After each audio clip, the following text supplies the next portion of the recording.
So one of the things that really helps with anxiety, and you can get into the spiritual side of this, which I'm not doing right now, but I am getting into,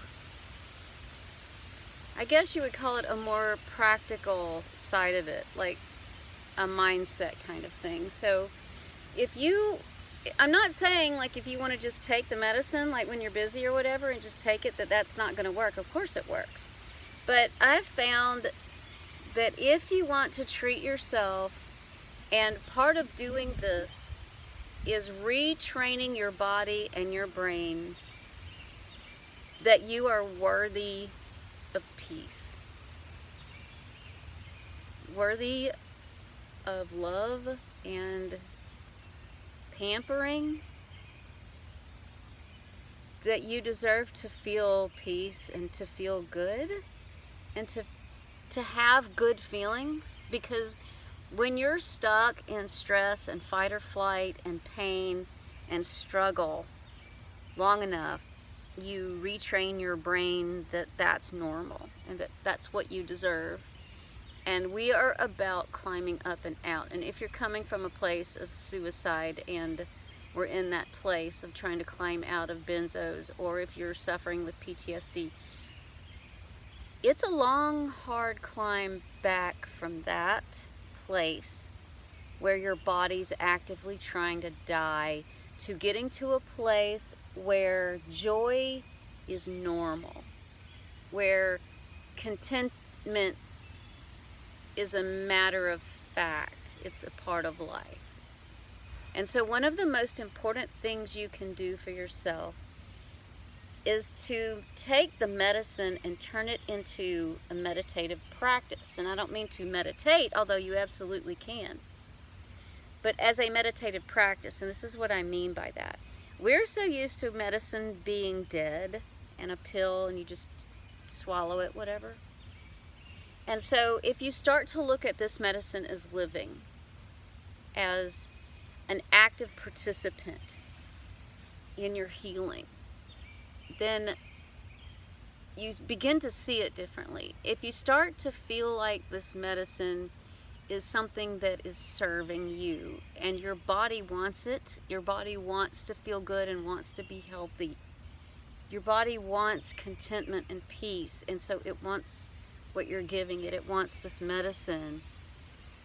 You know, it's this relationship we have with Amanita is a symbiotic one, not only because we spread their spores, but what their compounds give us that we have the receptors for.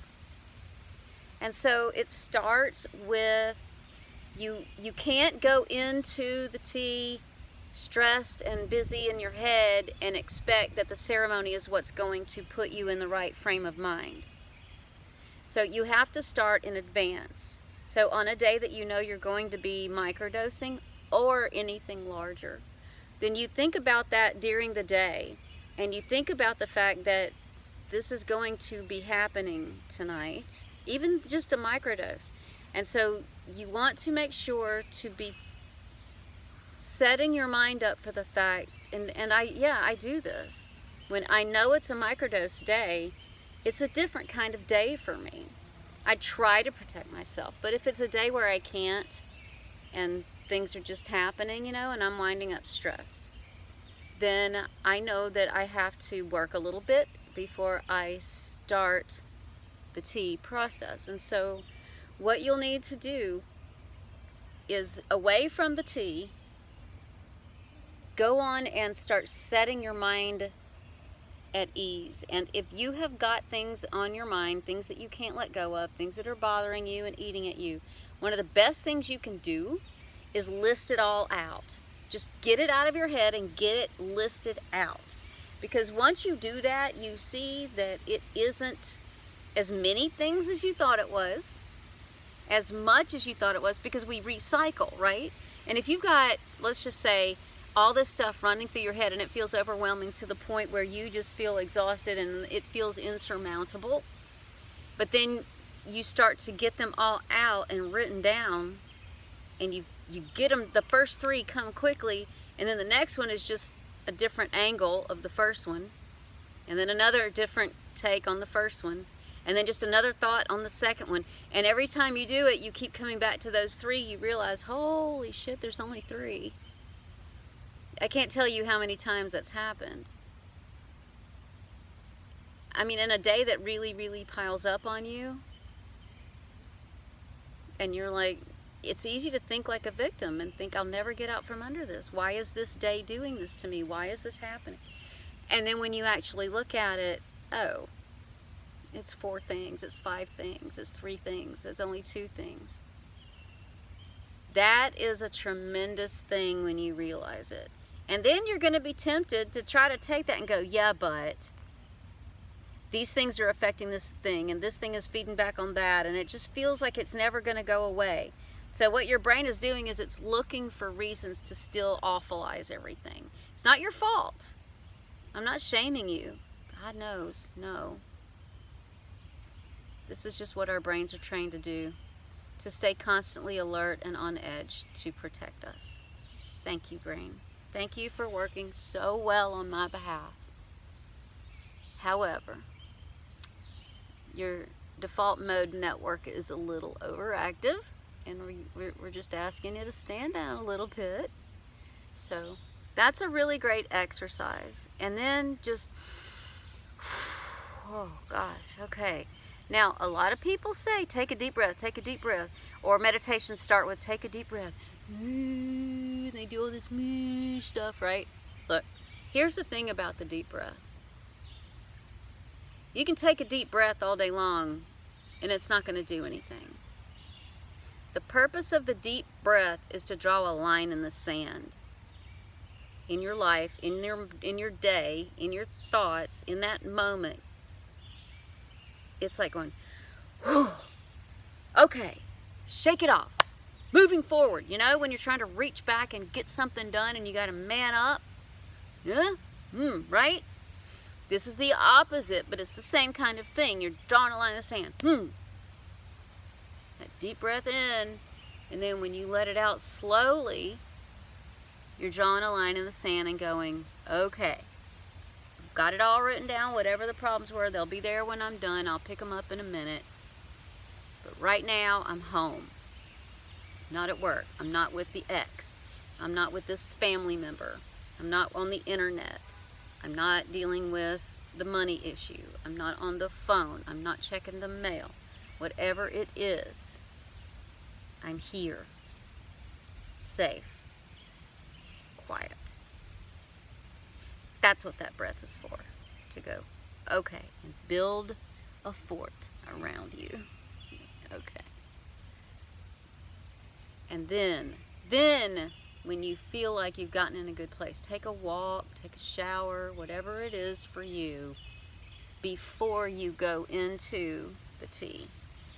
And then you use one of my tea recipes or one of your tea recipes or whatever. You take the tea tincture medicine that you're going to be taking tonight.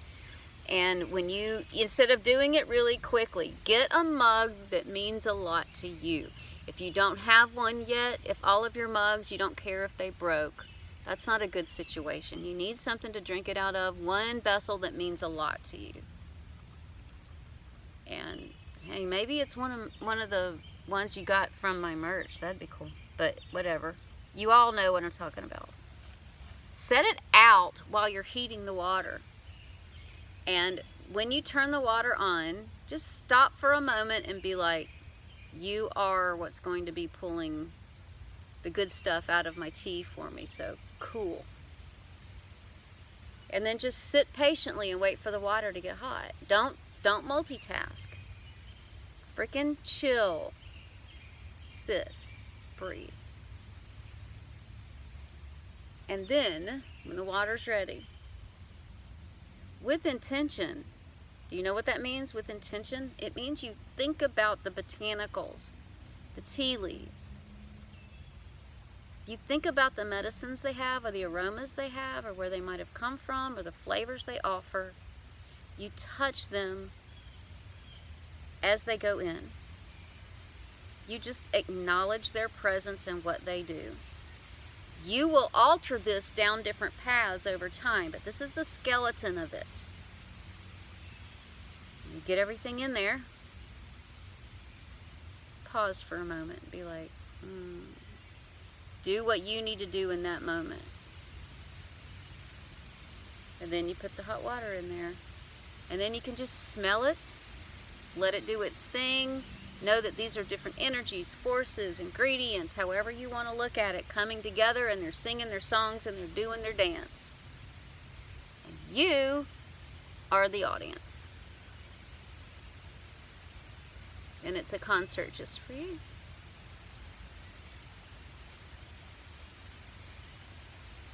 You can add the medicine at that point. Add it first, but obviously, clearly, you're going to focus on that with intention. So when I add my particular medicine, when I don't do it the way I made that little mini video for you where I just slopped it all together because sometimes you're busy, the opposite of that is I hold the bottle in my hand and I'm just like, oh my God, I can't believe I have this. I'm so grateful.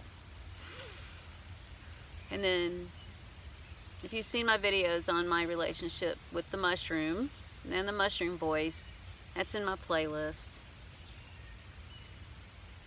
We talk. I listen. No, I listen. We don't talk. I listen. And then I pour it in there and I'm like, tell me what you want me to know. It's like it communicates and then it communicates from the inside. And then I set my phone in another room, mute it, you know, I turn the ringer and everything off. I close the computer. I'm not in a room where things trigger me, where I can see the dishes or the bills that need to be paid. I go somewhere quiet, out here to the fire ring. Walk in the woods.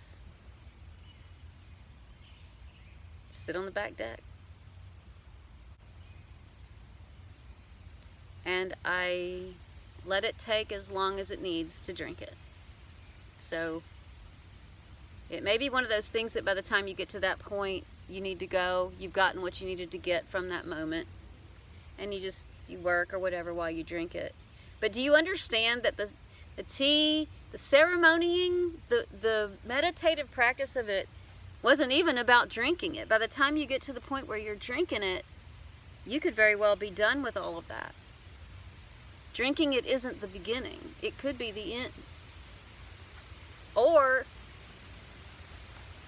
you're only halfway there and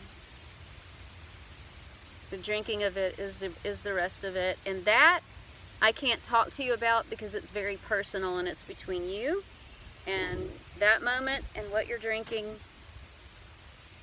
And if it's with friends, even better. But I ceremony with tea even if I'm not taking any medicine with it, you know, just one of my tea recipes. When I've had a particularly, I can't say that word, rough day, then I try to fit a meditative tea practice in there at some point, and that's where I shift my day and say that's it, you know. And either, you know, if I've got to go back and work, I'm in a much better place to do it. I feel like I've got some armor on, you know, or I just don't go back to work after that.